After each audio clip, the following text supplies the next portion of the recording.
Everything is a Remix has the best shirts on the internet, and we now have styles for infants and youths. See the link below. The act of creation is surrounded by a fog of myths. Myths that creativity comes via inspiration, that new ideas are the products of geniuses, that they come from nowhere and appear as quickly as electricity can heat a filament. But creativity isn't magic. It happens by applying ordinary tools of thought to existing materials. When we create, we use just 3 simple tools. The first of these forms the soil from which all creations grow. We copy. We think of copying as being uncreative, but copying is at the core of creativity and the core of learning. We can't introduce anything new until we're fluent in the language of our domain, and we do that by copying. For instance, many of technology's biggest successes began as copies. Minecraft began as a copy of another game. Its creator initially referred to what he was working on as an Infiniminer clone. The operating system Linux began as a free clone of the Unix operating system. Linux is now the backbone of basically the entire internet. And the clear strategy of Apple is to create better versions of established products and features. Before Apple Music, there was Spotify. Before AirPods, there were many other Bluetooth earbuds. Before Apple Watch, there were many other smartwatches, and lots of iPhone features first appeared in Android. Although it was Apple that invented the smartphone to begin with.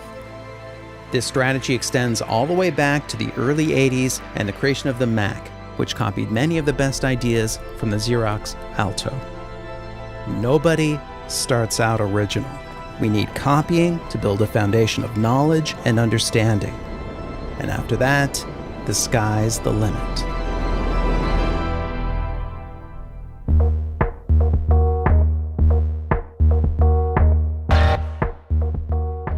After we've grounded ourselves in the fundamentals through copying, it's then possible to create something new using the second creative tool, transform, taking an idea and creating variations. This is time-consuming tinkering, but it can eventually produce a breakthrough. Many of the biggest successes in tech began as something very different and didn't find success until they were transformed. Discord began as a feature for a game. The game wasn't that successful, so they dropped it and only kept its chat feature. Pinterest started as a digital replacement for paper catalogs. Again, didn't really work, but people liked one of its features, collecting and sharing clippings, so this became the site's core function. And TikTok began as a lip-syncing app for short music videos, but over time, it pivoted to what people really wanted, short-form video. You're done.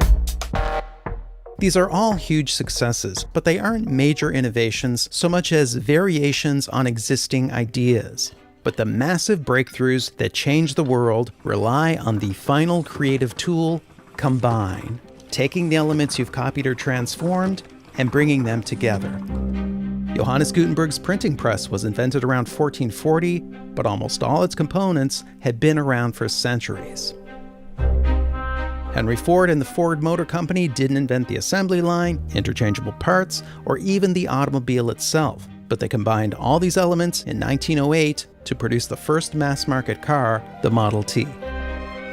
And the internet slowly grew over several decades as networks and protocols merged. It finally hit critical mass in 1991 when Tim Berners-Lee invented the World Wide Web by combining several well-established ideas.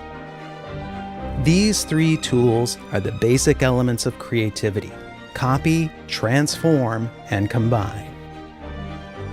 And nowhere is all of this more obvious than in the realm of games. Video games don't really try to conceal their copying, and they copy from everywhere. Video games copy from tabletop games. Alexei Pajitnov began Tetris as a version of a game from his childhood called Pentomino. To make it simpler, he made the shapes out of 4 squares instead of 5, which greatly reduced the number of pieces.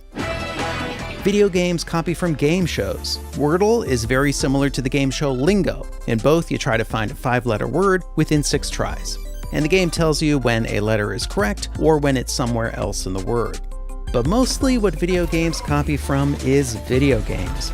The history of video games is a chain of new games, taking ideas from old games, transforming them, and iterating on them. Or sometimes it's a single designer iterating on his own ideas, like Nintendo's Shigeru Miyamoto, who created a series of hugely influential platform games.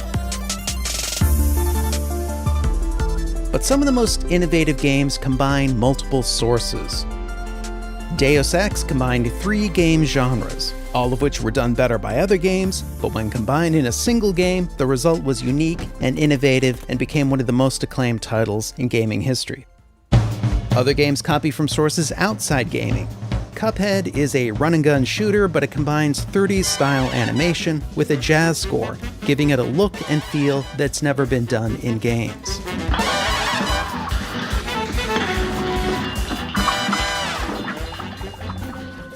Some games even allow the players themselves to modify the game. Mods are customized versions of games which can be shared with other players. Plenty of classic games began as mods. Employee number 427's job was simple. He sat at his desk in room 427 and he pushed buttons on a keyboard. The Stanley Parable is a surreal adventure game that subverts players' expectations of gameplay. It began as a free modification of Half-Life 2. Dota 2, otherwise known as Defense of the Ancients, a hugely popular esports game, is a sequel to a game that began as a custom map for Warcraft 3. And sometimes, mods even turn into entire genres. One of the biggest phenomenons in gaming has been Fortnite, a free-to-play battle royale game. But the origin of Fortnite isn't really Fortnite. It didn't even start with game developers. It started with modders in a seemingly unrelated realm. Comforting fire. Okay, let's go. The military simulator Arma 2 let players make mods, and one of these was DayZ, a survival game with zombies. At this point in American pop culture history, we were obsessed with zombies. DayZ then became a standalone game, and people could make mods for it.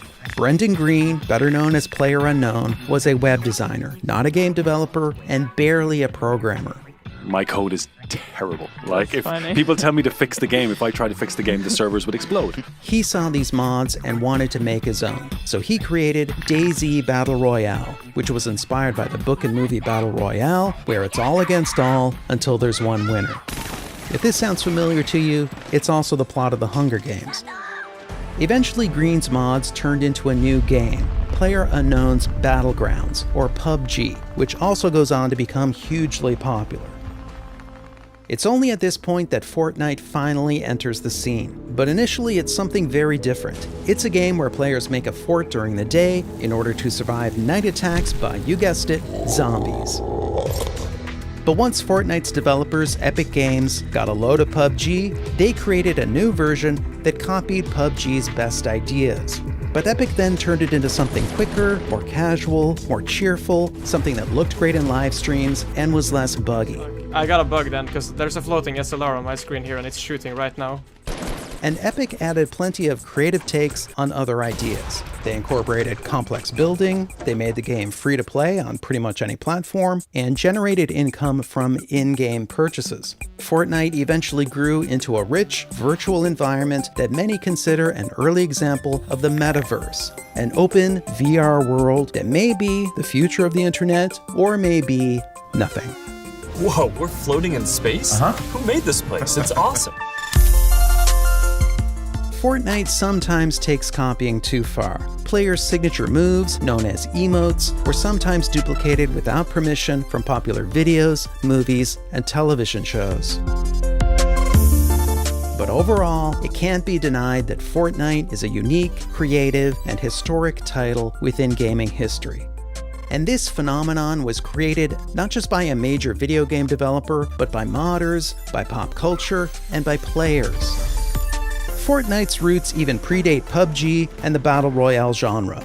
They extend back to games like Minecraft and Unreal and countless others, to B-movies like Death Race 2000, and even to pro wrestling, where dozens of guys would compete to throw each other out of the ring until one remains.